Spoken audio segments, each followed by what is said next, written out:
Hi hello నమస్తే welcome to our YouTube channel. ఈరోజు ముచ్చుమర్రిలో 8 ఏళ్ళ అమ్మాయి తప్పిపోయిన అమ్మాయి కూడా దొరకట్లేదు. దాని గురించి మాట్లాడడానికి మనతో పాటు విజ్ఞాన్ గారు ఉన్నాడు. మనం మరిన్ని విషయాలు విజ్ఞాన్ గారిని అడిగి తెలుసుకుందాం. చెప్పండి విజ్ఞాన్ గారు. యాక్చువల్లీ ముచ్చుమర్రి ఘటన గురించి మాట్లాడుకుంటే సడన్గా ఏమైంది అంటే మొన్న 8వ తేదీన బాలిక తప్పిపోయింది. సరే ఆ పాప తప్పిపోయింది కదా అని చెప్పేసి వీళ్ళు వెతికారు, దొరకల. పార్క్లో ఆడుకుంటూ వెళ్ళింది, జస్ట్ అప్పుడే తిన్నింది, పార్క్లో ఆడుతూ ఉంది, కనిపించలేదు. ఏం జరిగిందా అని చెప్పేసి వీళ్ళు పోలీస్ స్టేషన్లో కంప్లైంట్ ఇవ్వడం జరిగింది. ఆ తర్వాత వీళ్ళు అసలు ఏం జరిగిందో అర్థం కాక బీబీసీని సంప్రదించారు. పోలీసులు బీబీసీ వాళ్ళని సంప్రదిస్తే పోలీస్ కంప్లైంట్ ఇవ్వలేదంటారా? ఇచ్చారు. పోలీస్ కంప్లైంట్ ఇచ్చిన తర్వాతనే, పాప కనబడట్లేదని ఇచ్చిన తర్వాతనే బీబీసీ వాళ్ళ సహాయం పోలీసు వాళ్ళు తీసుకున్నారు. ఇంతలో ఏం జరిగింది, కొంతమంది అనుమానితులు 3 అరెస్ట్ చేశారు. మైనర్లు వాళ్ళు, మళ్ళీ మైనర్ పిల్లలు. అయితే మొత్తం ఎంతమంది ఉన్నారు వాళ్ళు? 3 మైనర్లే. వాళ్ళ తల్లిదండ్రులు కూడా అక్కడే ఉన్నారు పోలీస్ స్టేషన్లోనే. ఒక్కొక్కరు ఒక్కొక్క కథ చెప్తున్నారు. పోలీసులకు ఇంకా క్లారిటీ లేదు. పాప ఆడుతుంటే ఎవరో ఎత్తుకెళ్లారు, 3 ఎత్తుకెళ్లారని ఒక న్యూస్, ఒక వార్తాపత్రికలో వచ్చింది.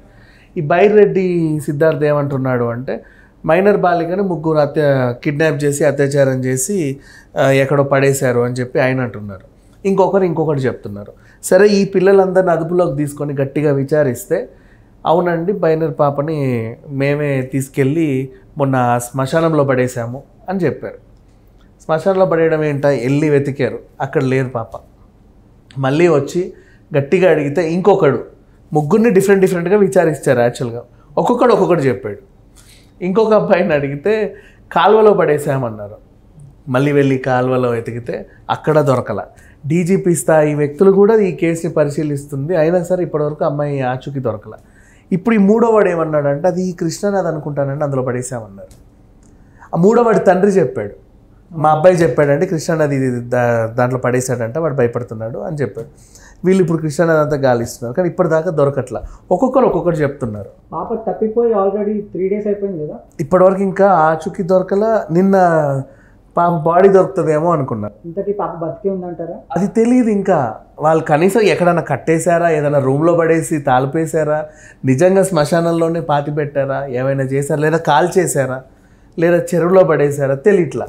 అయితే వీళ్ళకున్న అనుమానాలు ఏంటంటే, ఫస్ట్ అన్నోడు శ్మశానం అన్నారు కదా, మేబీ శ్మశానంలోనే కాల్ చేసి పాపని ఏమైనా చేసి ఉండొచ్చు. ఎందుకంటే ఇక్కడ పేరెంట్స్ మా పాపని మాకు అప్పచెపితే కనీసం దహన సంస్కారాలైనా చేసుకుంటాము అని డిమాండ్ చేస్తున్నారు.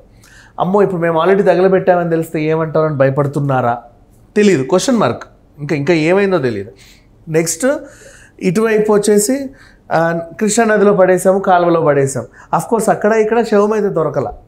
అండ్ ఇంకా గాలింపు చర్యలు అయితే కొనసాగుతూనే ఉన్నాయి. గజ ఈతగాళ్ళు దిగి, ఇంకా మహామహులందరూ దిగి చూస్తున్నారు, పాప దొరకల. అయితే ఒక డౌట్ ఉంది, మేబీ నిజంగానే వీళ్ళు ఫస్ట్ పిల్లోడు చెప్పినట్టు శ్మశానంలో పడేశారా, పాతి పెట్టారా, కాల్ చేశారా అన్న కోణంలో ఎడిగితే, లేదండి ఖచ్చితంగా కాలువలోనే పడేశామని ఒకడు ఖచ్చితంగా చెప్తున్నాడు, వాడు మైనర్. మళ్ళీ ఇంకొకరితోనేమో లేదు కృష్ణానదిలోనే పడేశామని ఖచ్చితంగా చెప్తున్నాడు. ఇట్లా ఉంది వ్యవహారం. పోలీసులు అంతా కన్ఫ్యూజన్ అవుతున్నారు. వీళ్ళు అసలు ఏం చేశారో తెలియదు. పాప లేదు ఓవరాల్గా, తల్లిదండ్రులేమో మామూలుగా ఉంటుంది కదా, ఎవరికి ప్రభుత్వం స్పందించిందా? సో ఇప్పుడు బైరెడ్డి వచ్చి గొడవ చేస్తున్నారు కాబట్టి ప్రభుత్వం తరఫున వాళ్ళు కూడా అఫ్కోర్స్ వాళ్ళు గట్టిగానే ప్రయత్నిస్తున్నట్టయితే తెలిసింది. నిన్న పవన్ కళ్యాణ్ గారు కూడా దీని గురించి ఏదో మాట్లాడారు. అంటే పవన్ కళ్యాణ్ ఏమన్నాడు అంటే, విచారకరం అన్నట్టుగా చెప్పాడు, తను కూడా బాధపడ్డాడు. కానీ ఆదేశించారు, హోంశాఖ అనిత గారు కూడా ఆదేశించారు. ఆల్మోస్ట్ దొరకాలి యాక్చువల్గా చెప్పాలంటే. ఎందుకంటే నిందితులను పట్టుకున్న తర్వాత వాళ్ళ శవాన్ని ఏం చేశారు, చాలా సింపుల్. బట్ 3 మాటలు ఉన్నారు, అందరూ ఏమీ చెప్పట్లా.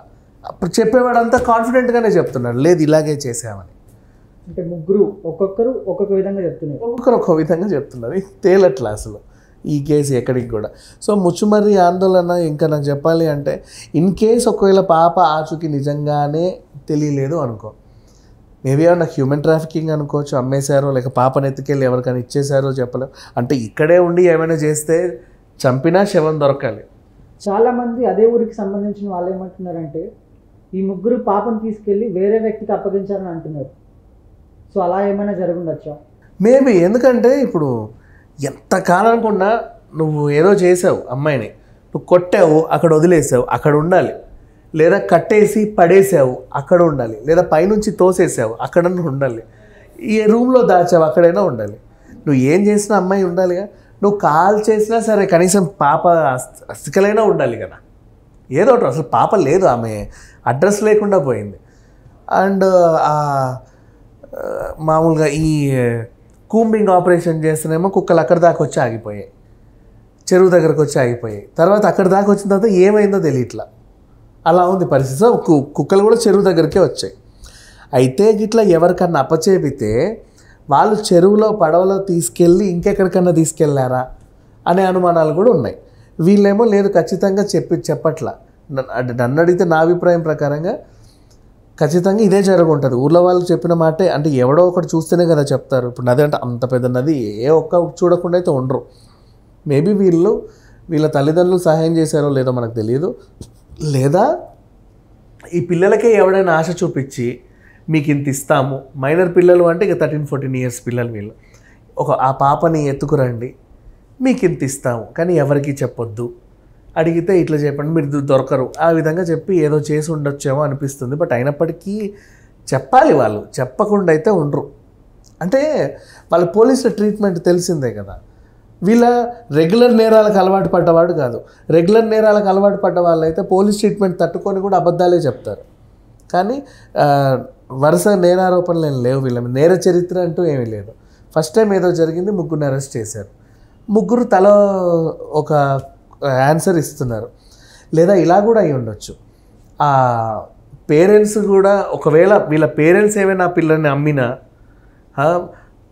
వీళ్ళ చేత తీసుకొచ్చి తర్వాత పేరెంట్స్ అప్పచెప్పిన వాళ్ళ నాన్న పేరైతే చెప్పొద్దు కదా. ఏం జరిగినా నా పేరైతే చెప్పొద్దు, ఏమన్నా అడిగితే కృష్ణానదిలో పడేసామని చెప్పండి, అలా చేసామని చెప్పండి అని వాళ్ళు ఏమన్నా ప్రిపేర్ చేశారా అంటే ఇన్ని రకాలుగా ఆలోచించడానికి కారణం దాన్ని ఏ కోణంలో తీసుకున్నా సరే 1-4 కొత్త కొత్త అనుమానాలు వస్తూనే ఉంటాయి తప్పితే ఇంకేం ఉండవు. ఇక ప్రతిపక్షాలు ఇక ప్రభుత్వ పక్షాలు ఇక వీళ్ళు ఒకరి మీద ఒకరు వేసుకుంటారు. మీ వైఫల్యం, మీరిది అనుకుంటారు. కానీ ఆ పాపను పోగొట్టుకున్న తల్లిదండ్రులకైతే న్యాయం చేయలేకపోతున్నారు ఎవరు. వాళ్ళ బాధ మాత్రం వర్ణనాతీతం. ఈ విషయంలో చంద్రబాబు నాయుడు గారు ఇంకా స్పందించలేదు అనుకుంటా. లేదు, వాళ్ళ ఆదేశం మేరకే ఇప్పుడు హోమ్ మినిస్టర్ అనిత గారే చూసుకుంటున్నారు. డీజీపీ స్థాయి వ్యక్తులు పర్యవేక్షిస్తున్నారు. ఇంకా ఉంది దీని, అంటే ఎవరు పట్టించుకోకుండా అయితే వదల్లా. మొత్తానికైతే ఆ అమ్మాయి దొరకట్లేదు, ఇప్పటివరకు అయితే దొరకలేదు. ఈ రోజు వరకు దొరకలేదు. ఇప్పుడు మనం మాట్లాడేది ఆదివారం, ఈ ఆదివారం సాయంత్రం వరకు అయితే దొరకలేదు. మరి ఇంకా సోమవారం, ఇంకా రేపు ఎల్లుండి ఏమంతో చూడాలి. ఇంకా లేట్ అయ్యే కొద్దీ వీళ్ళలో టెన్షన్ కూడా పెరిగిపోతుంది. అమ్మాయి ఏమైందో తెలియట్లే. కనీసం ఆ ఊర్లో ఆ చుట్టుపక్కల చిన్న చిన్న సీసీటీవీ కెమెరాలు కూడా లేవు.